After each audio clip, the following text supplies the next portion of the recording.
सूखे समर्थन से काम नहीं चलेगा, किसान इस्तीफा मांगता है आपसे। आपके जो अर्जुन चौटाला रहे हैं उनको भी ये आपकी वह बाइट पहुंचनी चाहिए। आज अगर आपके पिता चौटाला भी इस्तीफा देते हैं ना, तो इस किसान महाभारत के अर्जुन बना देंगे। अब सत्ता पक्ष के साथ साथ विपक्ष के भी कपड़े फाड़ने चालू करेंगे लोग। नमस्कार, मैं हनुमान पुनिया और आप देख रहे हैं अपनी न्यूज़।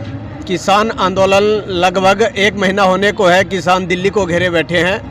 हरियाणा और पंजाब के ज़्यादातर जो किसान हैं वो टिकरी और कुंडली बॉर्डर को घेरे हुए हैं, वहाँ पर लगातार वो डटे हुए हैं। ऐसे में कुछ किसान नेता हमारे साथ हैं, उनसे हम बात करेंगे, पूछेंगे कि आखिर अब इतना समय होने के बाद क्या कुछ वो उम्मीद करते हैं, क्या लगता है कि किसानों की जीत होती है या फिर इसके लिए और ज़्यादा इनको संघर्ष करना पड़ेगा। तो फिलहाल हमारे साथ प्रदीप धनखड़ है जो कि किसानों के लिए लंबे समय से आवाज़ उठा रहे हैं। धनखड़ साहब, सबसे पहले तो अपनी न्यूज़ की तरफ से आपका बहुत बहुत स्वागत और धन्यवाद है।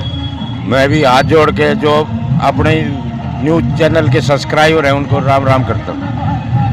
ये जो किसानों की जो लड़ाई है, ये बड़ी सच्चे मन से, वो जिसको दृढ़ निश्चय जो बोलते हैं, वो लड़ाई है। आज ये एक महीना हो गया, किसान आंदोलन से जन आंदोलन बन गया ये। और जब जन आंदोलन की एक हर उसकी भावना जब जुड़ती है ना, अपने आप मजबूती आती है। इस बात से तो सिर्फ हम पीड़ित इस बात से हैं कि 50 किसानों की जो शहादत हुई, आज जो चौधरी चरण सिंह का जयंती मना रहे हैं हम, और साथ में हमारे मन में एक ये पीड़ा भी है कि अगर समय पे ये हरियाणा की राजनीति या केंद्र की राजनीति किसानों के बारे में सोच लेती तो शायद ये 50 शहादत ना होती। फिर हम एक उससे भी वो करते हैं, आप कहीं तक चले जाओ 14 किलोमीटर तक जाम है, यहाँ भी है, कुंडली भी है और बरेली भी है। एक ही उससे है कि 50 शहादत होगी, एक भी किसी विधायक एमएलए या किसी पार्टी के मुखिया का इस्तीफा नहीं आया। हम हर आप न्यूज़ चैनल को बड़ी बारीकी से देखते हैं। आपकी न्यूज़ चैनलों पे जब मैं देखता हूँ, अभी ये छाती ठोक के ये कहते हैं भी हम भी किसान के साथ हैं। यहाँ पर अभय सिंह चौटाला आए थे, उन्होंने भी ये बोला था कि ज़रूरत पड़ी तो इस्तीफा दे देंगे। सोमवीर सांगवान लगातार डटे हुए हैं यहाँ पर।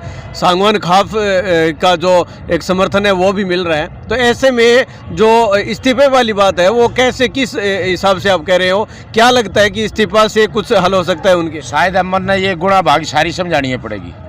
आज जो आपने जितना बड़ा सवाल कर दिया, एक उसके अगर बार बार हमने वे विधायक भी मिले हैं, अभी मेरे इस्तीफे तक ही होगा। हम तो आपके जो अर्जुन चौटाला रहे हैं उनको भी ये आपकी वह बाइट पहुंचनी चाहिए कि सुन लो एक देसी किसान का फार्मूला। आज अगर आपके पिता चौटाला भी इस्तीफा देते हैं ना, तो इस किसान महाभारत के अर्जुन बना देंगे। अगर आज इस्तीफे के नाम पे डामाडोल करते हैं या नानुकर करते हैं, ये वही किसान हैं जो इतिहास के पन्नों में से भी नाम मिटा देंगे। खाली एक उसका जिक्र नहीं है। हम तो सोच के इसमें हैं 30 सीट से, अभी उपचुनाव में फिर एक सीट जीता के कांग्रेस को 31 का वो जोड़ बिड़ा दिया था। ना तो हुड्डा सीएम बना, ना खट्टर पड़ा। 50 किसान तो शहादत की तरफ चले गए। अगर वो सीट बड़ौदा की सीट किसान जीत जाता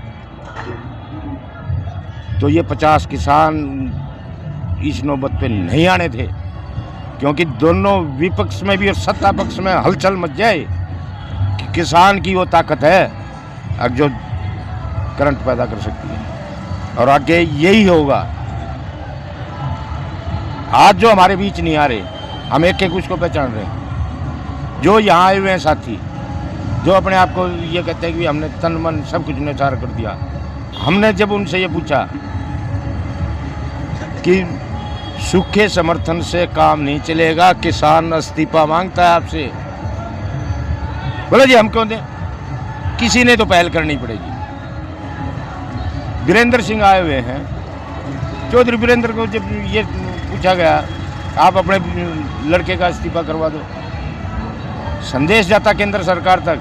अब बीजेपी के सांसद ने इस्तीफा दिया है किसान के उसमें, लेकिन सबसे बड़ा दुख तो यही है आज 50 किसानों की शहादत के बाद भी बीजेपी कांग्रेस मेयर और नगर पालिका के चुनाव में व्यवस्था है। यहीं से संदेश दे रहे हैं हम, जो भी हमारे किसान साथी गांव में बैठे बैठे सुन रहे हैं, अपने गांव में पंचायत का उम्मीदवार का फार्म मत भरने दो किसी को, पहले किसान के मुद्दे हल, बाद में चुनाव।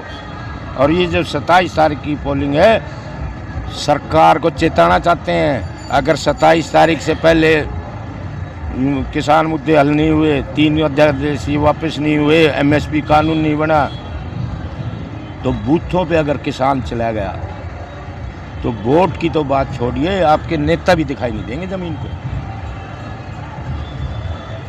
हम ये बार बार चेताते हैं, हमारी किसी लाइन में कभी भी चेतावनी में कोई फर्क पाया हो, चाहे हम रूपाबास गए हों, चाहे शाहबाद जाते हैं और कहीं जहाँ भी किसान को जरूरत पड़ी वहीं खड़े मिले हैं। यहाँ से बार बार हमने ये कहा कि भाई अनशन भी होंगे, अनशन हुए।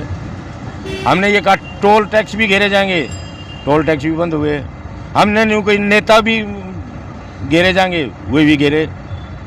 अब ये कह रहे हैं अगर 27 तारीख तक मुद्दे ना हुए तो 27 तारीख पे पोलिंग बूथ भी घेरे जाएंगे। सबसे बड़ी चेतावनी और चोट होगी सरकार पे। और 27 तारीख कोई फार्म भरने की डेट है सरपंची की, इनमें अगर उस पे ब्रेक लगा देते हैं, वो किसान की ताकत मानी जाएगी। चुनाव के मुद्दे बाद में, चुनाव किसान के मुद्दे पहले जीतेंगे। तो क्या लग रहा है, अभी 1 महीना होने को है, तो ऐसे में सरकार के साथ जो वार्तालाप है वो भी पिछले 15 दिन से नहीं हो पा रही है।